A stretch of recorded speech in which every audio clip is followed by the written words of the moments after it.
A hand comes down. Not a fist. That would have almost been easier to watch. What comes down is a grip. Controlled. Deliberate. Landing on the collar of a 9-year-old boy who just dropped his lunchbox in a school parking lane in Gangnam. The lunchbox made a sound. Plastic on asphalt. Small. Ordinary. The sound of a kid being a kid.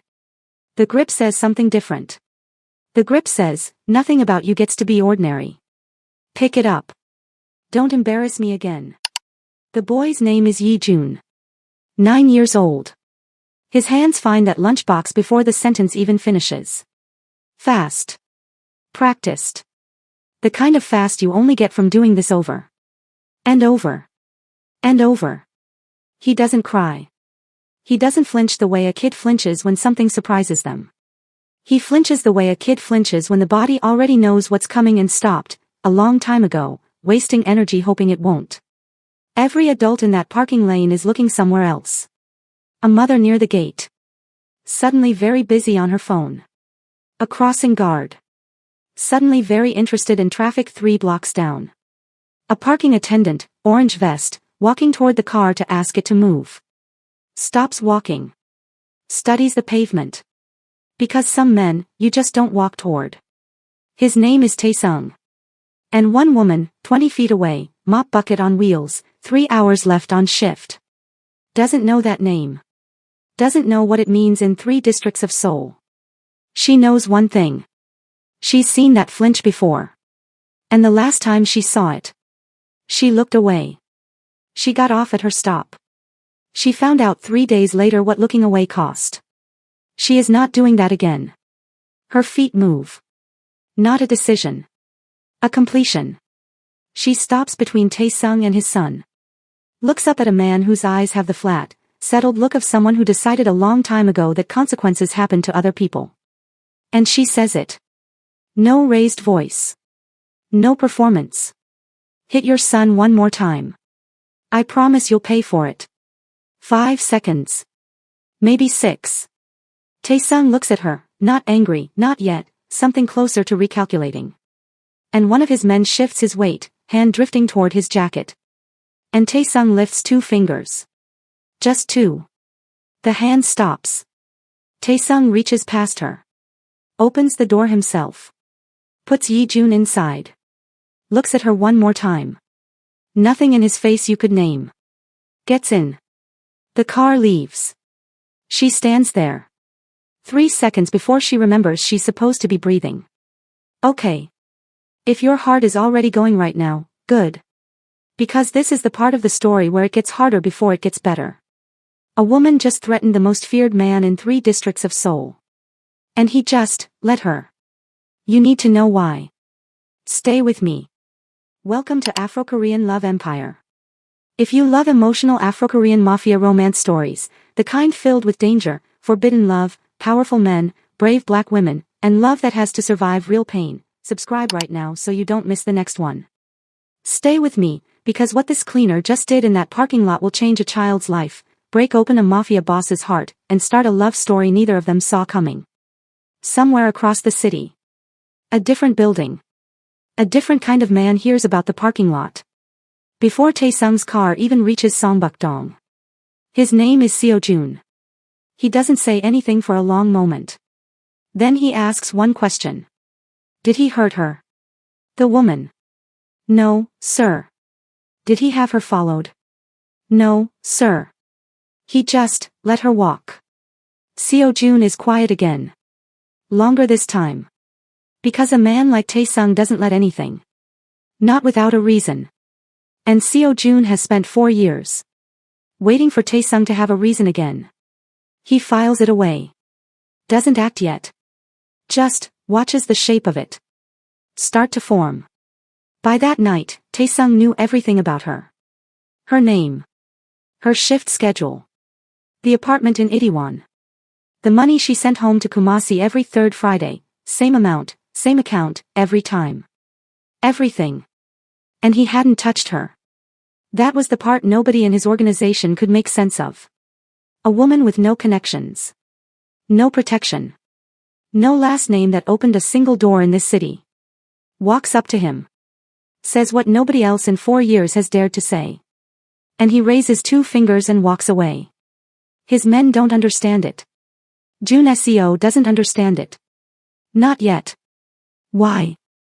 Why does a man like Tae-sung, a man who's ended careers, buried problems, made entire families disappear from a city without a single police report, let a stranger walk away from him without consequence? You're going to want to keep watching. Because the answer is the answer to everything that happens next. His son. But you have to go back first. Just for a minute. Then we come right back to her. Incheon. 23 years ago. A 16-year-old. Skinny. Fast. Already doing the thing most people take decades to learn, reading a room before the room knows it's being read. Tae-sung didn't choose this life. This life chose the parts of him nobody else wanted. An older man noticed him doing security for a card table behind a chicken shop. Said one sentence. You're smarter than this corner. Come up. He came up.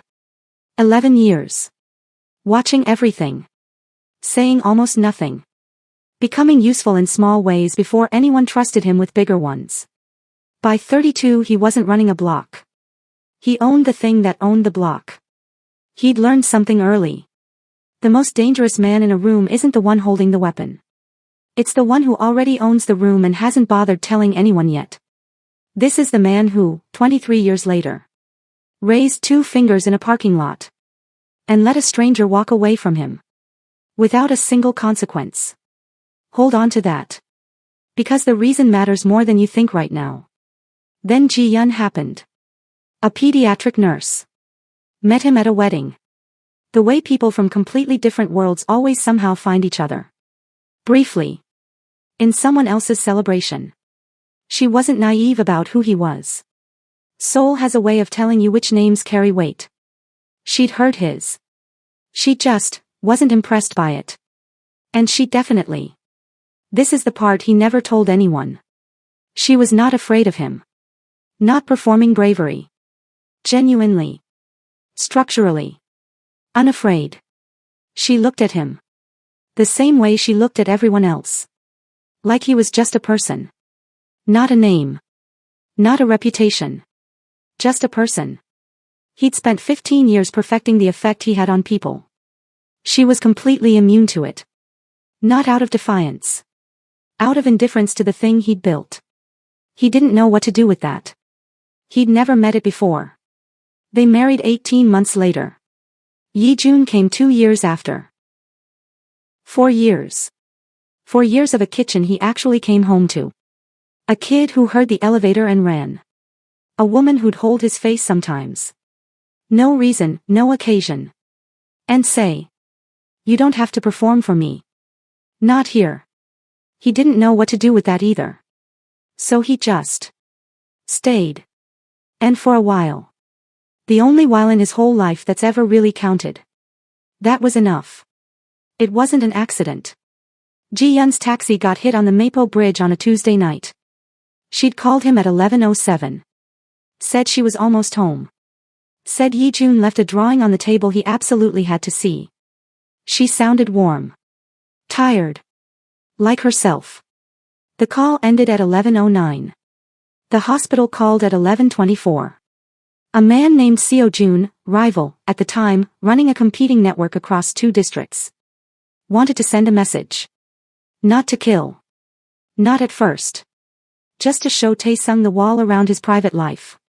Had a gap in it. The car that hit her wasn't a stranger's mistake. It was a man paid to be there. At that time. On that road. The investigation went nowhere. It always goes nowhere when the right files get made difficult. Tae-sung found out who ordered it 6 weeks after the funeral. What happened to those people? That's a different story. What's part of this story? Is what happened to him. He sealed shut. Not just angry. Sealed. The way a wound heals wrong when nobody tends it properly. From the outside in. Closing over everything. That should have been cleaned out first. He started talking to Yi-jun. The way he talked to men who owed him money. Short sentences. No softness. No room for anything to slip through. He told himself it was strength. Yi Jun was 5. He stopped drawing for a year. Stopped asking for bedtime stories. Stopped running to the door. Taesung noticed. Told himself it was grief. Told himself the boy would adjust. He wasn't lying to himself. He was just wrong. The specific way grief makes almost everyone wrong. Convinced that surviving the pain is the same thing as managing it. It's not. Not even close. Across the city. A one-room apartment 6 blocks from 81RO. Smells like fried garlic from downstairs. Window faces a wall. But a good lock. And she knows her neighbor's schedules. The nurse who leaves at 6:15. The couple who fight Tuesdays, quiet by Thursday. That combination. A lock and information. That's home. For a woman who learned to build safety. Out of knowing things. Not having things. Rebecca Mensah. 34. From Kumasi, Ghana. A nursing program she couldn't finish funding. A younger brother named Kofi who died at 19. On a road nobody official took seriously enough to investigate properly. And 4 years in Seoul. She did not spend complaining about how hard Seoul was. Even on the days it was very hard indeed. 2 cleaning contracts. Office towers in Uedo, mornings. Hanguk Jile Elementary, 3 afternoons a week. Money home, 3rd Friday. Same amount. Same account. Logged in a notebook she keeps with the discipline of someone who understands the notebook is also somehow an act of love. She's been stared at on the subway more times than she counts anymore. Had her Korean corrected. By people whose Korean was worse than hers. Asked, twice in 1 year. If she was one of the African ones. People meaning it as something other than geography. She's not fragile about it. She's also not pretending it isn't there. She just moves through this city. The way you move through a place. That wasn't built with you in mind. Alert. Precise. Unbothered by what she can't change. There's one rule. One rule she's never broken since Kofi died. She does not look away from a child who needs someone to look at them. She looked away once.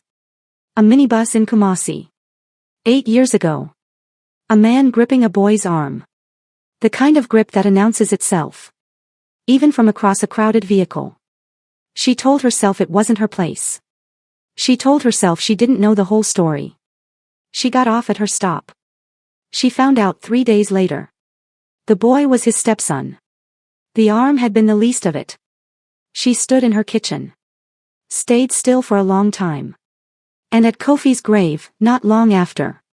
Whined through the acacia trees. Her mother's hand on her shoulder. She made herself a promise.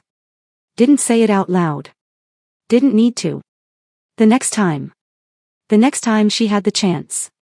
To stand between a child and whatever was coming. She would stand. No matter who was on the other side. No matter the math. 8 years. She has not broken that promise once. Not even in a parking lot in Gangnam. Facing a man whose car cost more than 2 years of her salary. Now you understand all of it. So watch it again. Yi Jun drops the lunchbox. Small sound. Ordinary sound. Taesung's hand on the collar. Pick it up. Don't embarrass me again. Rebecca doesn't think. There's no thought. There's Kofi. There's a minibus. There's 8 years of a promise made to acacia trees and a grave in Kumasi. Her feet move. She crosses the lane. She says it. Hit your son one more time. I promise you'll pay for it. Taesung looks at her. Recalculates. Raises 2 fingers. The hand near the jacket stops. He opens the door himself. Puts Yi Jun inside. Looks at her once more. Nothing readable on his face. Gets in. Gone. 3 seconds before she remembers to breathe. By evening, Jun Seo. 15 years of service, never asked twice for anything. Has a folder on the passenger seat. Rebecca Mensah. 34. Visa current. No criminal record. Not even a parking citation. No debts. No family in country. Remittances, consistent. Same Friday. Same amount. Every month. Like clockwork. There is nothing in this folder. That's the most important thing about it. Nothing to use. Nothing to threaten. Nothing to pull. A man whose entire world runs on leverage. Just discovered. He has no lever. Taesung reads it twice. Kitchen counter. 11 p.m. Yi-jun asleep down the hall. Closes it. Doesn't open it again. Calls Jun So. Find her shift schedule at the school. Half-second pause. And then. That's all. He shows up 3 days later. Tells the school he wants to discuss Yi-jun's assessment results. Not exactly a lie. Not exactly the truth either. Finds the hallway she works. She comes around the corner with a mop handle. Stops. 8 feet away. Same suit. Hands folded. Waiting. Mr. Kong. Not warm. Not hostile. The tone of a woman who's already decided. She isn't performing fear for this. Rebecca Mensah. I know my own name. A beat. I came to apologize. The words move through his mouth. Like something he hasn't used in a long time. For yesterday. What you saw won't happen again. She studies him. Longer than's comfortable for most people. I'll believe that when I see it. Not because you told me. She picks up the bucket. Walks past him. Doesn't look back. He stands in that hallway alone. For a moment longer than it needs. Something in his jaw. Usually clenched tight enough to leave a mark. Goes loose. 3 days after that. A letter. No sender name. The Songbukdong address says enough. Private household position. 3 times what she earns now. She almost throws it away. Then she thinks about Yi-jun's hands. How fast they found that lunchbox. How his shoulders never quite dropped back down. Didn't return to normal. Because for him, the threat never fully passes. It's just the air he breathes. She takes the offer. Not the salary. Not the housing. Not him. For a 9-year-old. Who flinches like he's been practicing since he was 5. The house in Songbukdong is the kind of place that ends up in magazines. Quiet luxury. Glass walls. Dark oak floors that amplify every silence. A kitchen that produces perfect meals. From a cook nobody talks to directly. Rules in this house nobody wrote down. Everyone knows them anyway. Yi-jun's toys. Lined up in a perfect row. Not played with. Arranged. The geometry of a kid. Who needs the world predictable? Because the unpredictable parts tend to come from his father's direction. A drawing inside his wardrobe door. Almost hidden. 3 figures. The tallest one has something drawn around her head. Looks like the photo on the hall table downstairs. A staff member who apologizes. Before every single sentence. A boy who waits. To be told it's okay. To sit at his own kitchen table. Rebecca takes it all in. Says nothing yet.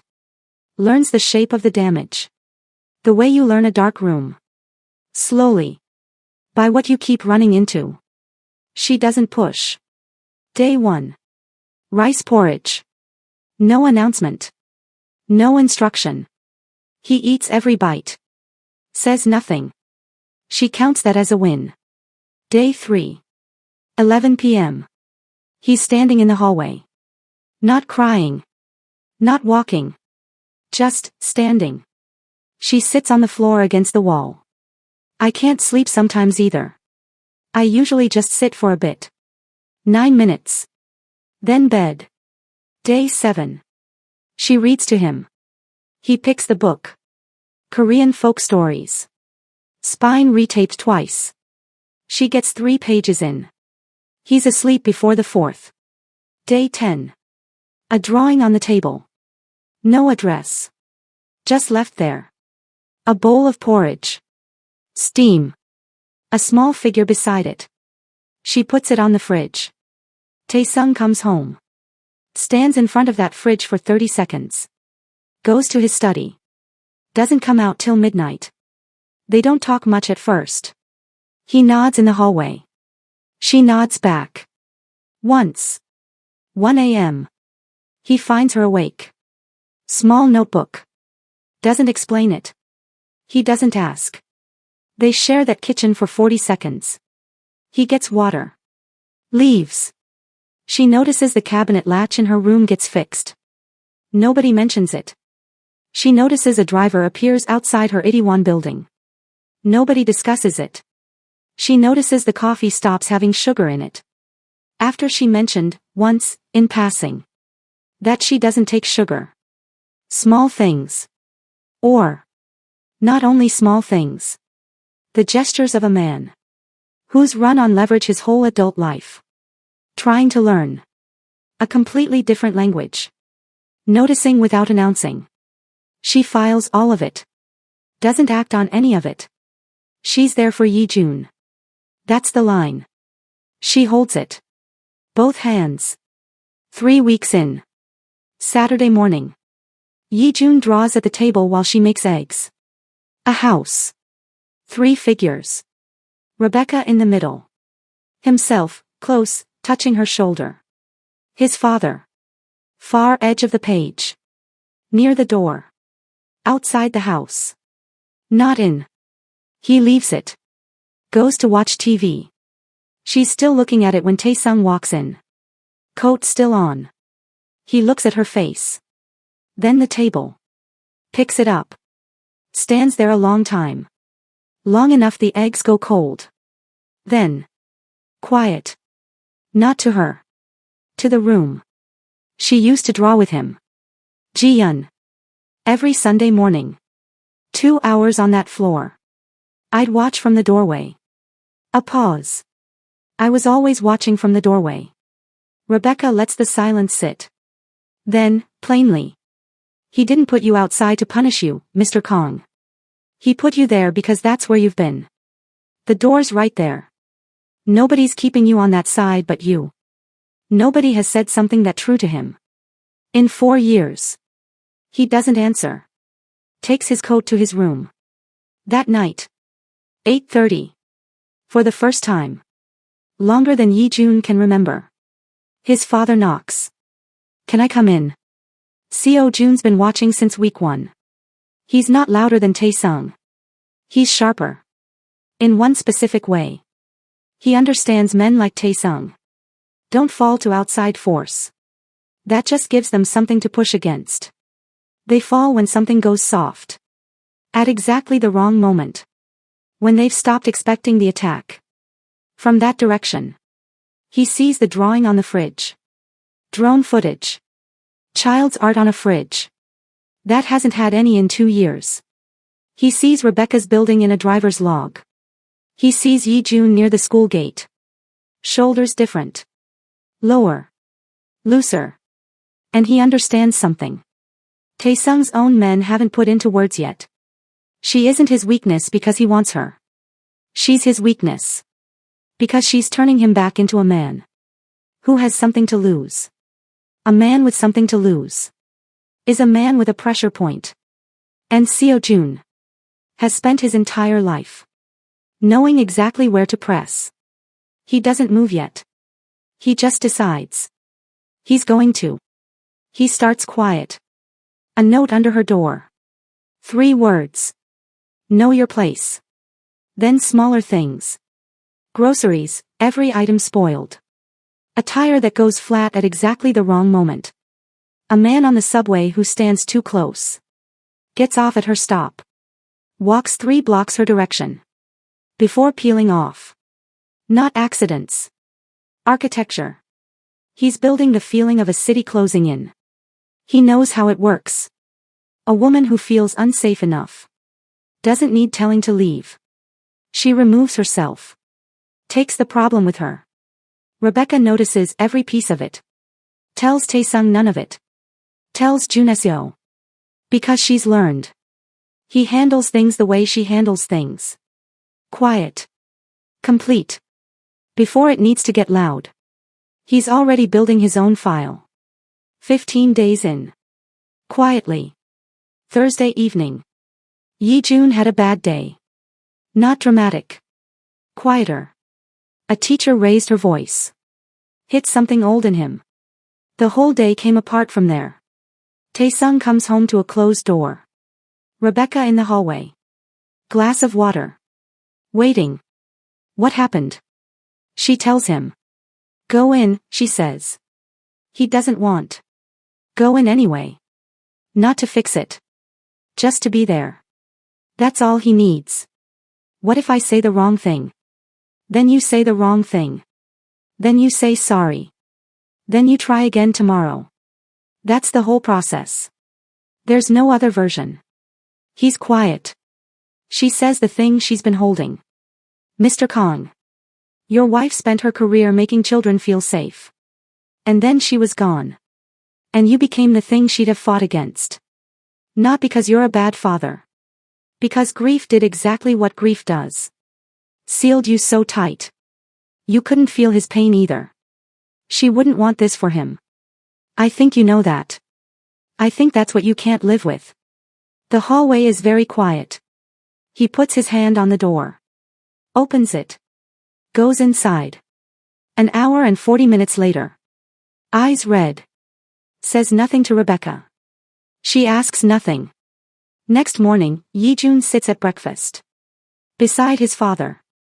Not across. Beside. First time in 2 years. For one morning. Everything in that house is exactly right. It will not stay that way. Rebecca's apartment burns Friday night. She's not in it. Stayed late at the house. Yi-jun's school project ran long. Call comes at 11:14. The building survives. Her room doesn't. The notebook. The photos of Kofi. The originals, not copies. Her mother's perfume. Gone. All of it. She sits in Taesung's kitchen. Midnight. Hands flat on the table. Not crying. Still. The same stillness Yi-jun used to use. Taesung doesn't say it'll be okay. Doesn't offer money. Just sits. I know who did this, he says. I know, she says. A pause. Are you safe? She looks at her hands. I was in your house when it happened. Kofi died because nobody stood between him and what was coming. I'm not running. But I need to know. If I stay. You handle this the right way. Not your old way. What's the difference? The difference, she says, is one leaves Yi-jun with a father. And one doesn't. Morning after the fire. Jun Seo lays out the file. Hasn't slept. Doesn't look like it. Surveillance footage, 2 buildings down her street. The shell account for the groceries, traced. The arson report, accelerant pattern, 2 points of entry, no electrical explanation. 3 intermediary accounts converging on one source. 2 witnesses willing to talk before they change their minds. Not a body count. A case. Built right. The kind that holds. Taesung reads it twice, standing. Closes it. Get the lawyers. And the right detective. Already arranged, Jun Seo says. No hesitation. Wait. Before we go any further. You need to know something. Taesung has a choice in front of him right now. That he has never once made in 20 years. The old version of him. Handles this with his own hands. Quiet. Permanent. Nobody ever finds the body. The new version. The one Rebecca spent months building, one bowl of porridge at a time. Has to choose something slower. Something that costs him control. Which version wins? That's what the next part of this story decides. If you want to see it, and trust me, you want to see it. And if you haven't subscribed to Afro-Korean Love Empire yet, this is the moment. Because what happens next changes everything about who this man becomes. Let's go. The case moves faster than Seo Jun planned for. That's the risk of being strategic. It works until someone across the table is more strategic. Arson lands first. Then fraud. Then the intimidation chain, timestamped. Then witnesses, 2 from his own network, who'd been quietly deciding for a while. They weren't loyal to a man who used children and grieving women as leverage. The arrest happens in a hotel lobby. 3 associates watching. A camera at the right angle. Taesung isn't there. He's at Yi-jun's school. Chair too small for him. No cufflinks. No tie pin. The suit a parent wears, not an operator. Watches his son point to a drawing. A house. Everyone inside at this time. This is my family. 7 months later. The courtroom is smaller than people expect. Wood paneling. A judge who's already read everything twice. Seo-jun stands when his name is called. Doesn't look at Taesung, sitting 3 rows back. Doesn't look at anyone. The charges read out, one after another. Arson. Fraud. Conspiracy to intimidate. The financial trail. 2 former associates' testimony, given freely, on record. The judge doesn't raise her voice. Doesn't need to. 22 years. That's it. That's the whole sentence. Both meanings of the word. Seo-jun doesn't react. Or maybe he does and it's just too small to see from 3 rows back. Taesung watches them take him out the side door. No handcuffs visible from this angle. Doesn't matter. He's not coming back for a long, long time. Taesung doesn't feel the thing he expected to feel. Not triumph. Not relief, exactly. Just quiet. The specific quiet of something finally being closed. The right way. The way Ji-yeon would have wanted it closed. Not with blood. With a verdict. He walks outside. Calls Rebecca. It's done, he says. I know, she says. Jun Seo already told me. I wanted to be the one to tell you. A pause on the line. Okay, she says. Then you told me. The change in Taesung doesn't happen in one scene. That's the point. It happens through accumulation. He learns Yi-jun likes eggs scrambled soft. He learns to knock and wait. He learns to say sorry when his tone is wrong. More often than he'd like. And to come back the next day. Without making the apology about himself. He takes Yi-jun to the Han River. A kite the boy picked himself. Doesn't check his phone once.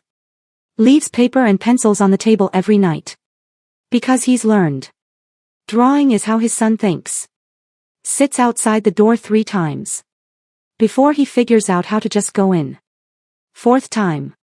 The door opens before he knocks. Appa. Just that. Just, father. The word lands in his chest. Like something held in escrow for years. Finally coming back to the person it belongs to. He kneels. Eye level. I'm here, he says. In Korean. Quiet. I'm not going anywhere. The moment Rebecca knows. It isn't dramatic. No music. No weather. A Sunday. Yi-jun asleep. Taesung in the kitchen, making the juk again. Wrong twice already. 3rd attempt on the stove. Her instructions on the counter. Korean. With little phonetic English in the margins. For the parts he wasn't sure of. He's squinting at her handwriting. Like a man who hasn't had to read instructions.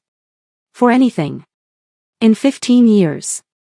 She watches from the doorway. Feels the thing she'd built a wall around not feeling. After Kofi. After everything Seoul cost her to survive in.